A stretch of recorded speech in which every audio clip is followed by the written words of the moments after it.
आज की इस कहानी में हम आपको गरीब बिरयानी वाले की कहानी बताएंगे और बताएंगे कि किस तरह वो अपनी सूझबूझ से अपना और अपनी माँ का गुजारा करती है।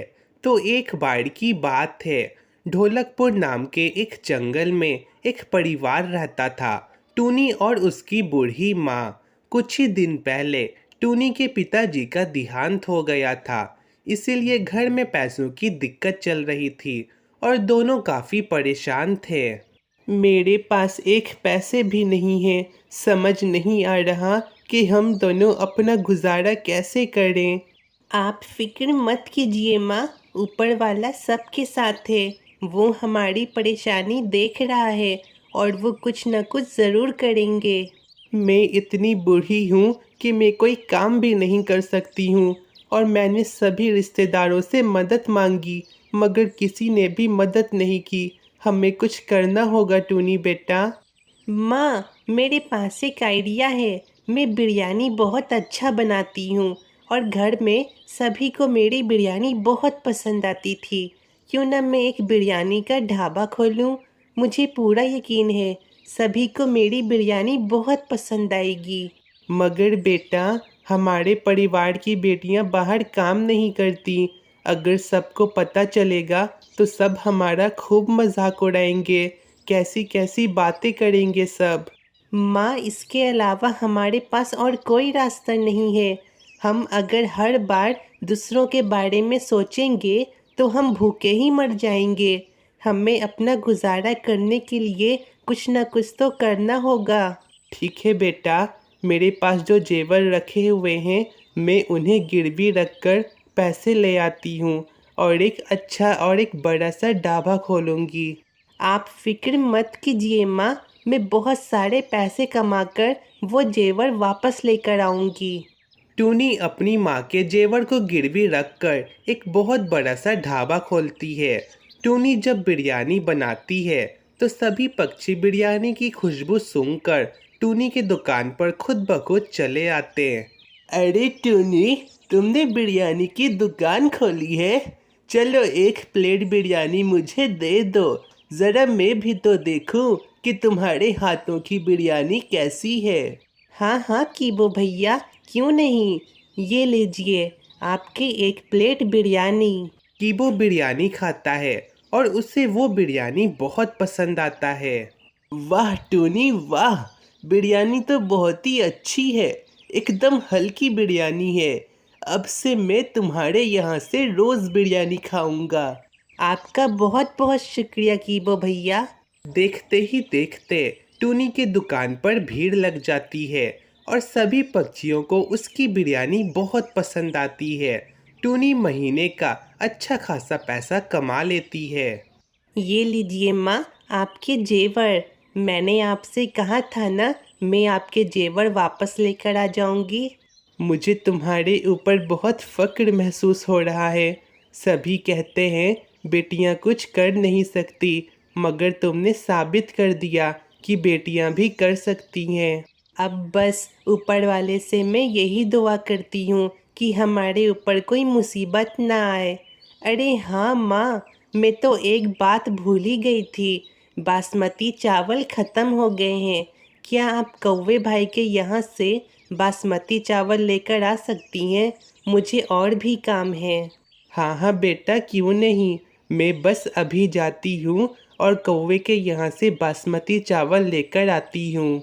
टूनी की माँ वहाँ से कालू कौवे के गोदाम के लिए निकल जाती है, जहाँ कालू कौवा बड़े सस्ते में बासमती चावल बेचता था और टूनी उसी के यहाँ से चावल खरीदती थी। जी कालू जी, टूनी हमारे यहाँ से ही बासमती चावल खरीदती है और उसका बिरयानी बनाकर वो बहुत सारे पैसे कमाती है। वो हमसे भी ज़्यादा पैसे कमाती है। तो इसमें क्या है गोरी, पैसे तो हम भी कमाते हैं। ओहो, तुम्हारी इन्हीं हरकतों की वजह से आज टूनी हमसे ज़्यादा पैसे कमा रही है। तुम एक काम करो, तुम अपने बासमती चावल के दाम बढ़ा दो। ये तुम क्या कह रही हो गोरी? अगर मैंने दाम बढ़ा दिया तो मुझे नहीं लगता कि कोई महंगे चावल खरीदेगा। अरे कालू, अगर उन्हें बासमती चावल की ज़रूरत होगी तो वो ज़रूर खरीदेंगे। और वैसे भी आसपास और कोई दूसरा चावल वाला नहीं है।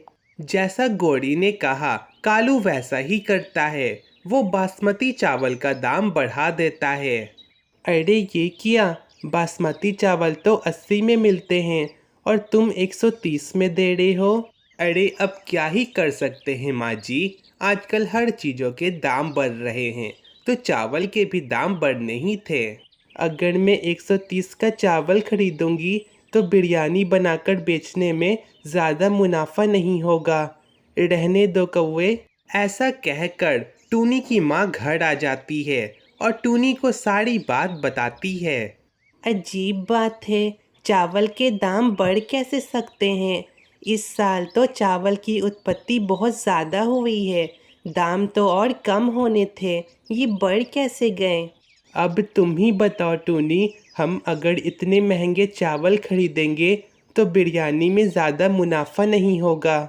हमें कुछ और सोचना होगा माँ। दोनों माँ बेटी सोच में पड़ जाते हैं। मेरे पास एक आइडिया है। चावल महंगे हो गए मगर गोश्त के दाम तो वही है। क्यों ना मैं बिरयानी के बजाय कबाब बनाकर बेचूं। जब सभी को मेरी बिरयानी पसंद आई तो मुझे पूरा यकीन है मेरे हाथों का कबाब भी उन्हें पसंद आएगा। मगर क्या पता टूनी बेटा, अगर गोश्त के भी दाम कुछ ही दिनों में बढ़ गए तो। ऐसा नहीं होगा माँ, मैं जाकर कबूतर भाई से पूछ लेती हूँ। टूनी वहाँ से कबूतर भाई के यहाँ आती है और उसे सारी बात बताती है। मैं तुम्हारी बात समझ गया टूनी, अगर तुम मेरे यहाँ से ही गोश्त खरीदोगी तो मैं तुम्हें अच्छा खासा छूट दूंगा। आपका बहुत बहुत शुक्रिया कबूतर भाई। अब टूनी बिरयानी के जगह पर कबाब बनाकर बेचती है और सभी पक्षियों को उसकी कबाब बहुत पसंद आती है। सेल पहले से भी ज़्यादा होने लगती है। ये सब तुम्हारी वजह से हो रहा है। टूनी ने हमारे यहाँ से चावल खरीदना ही छोड़ दिया।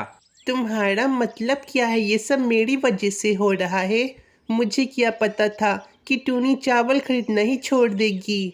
चावल महंगे होने की वजह से सिर्फ टूनी ही नहीं बल्कि कोई भी चावल नहीं खरीद रहा है।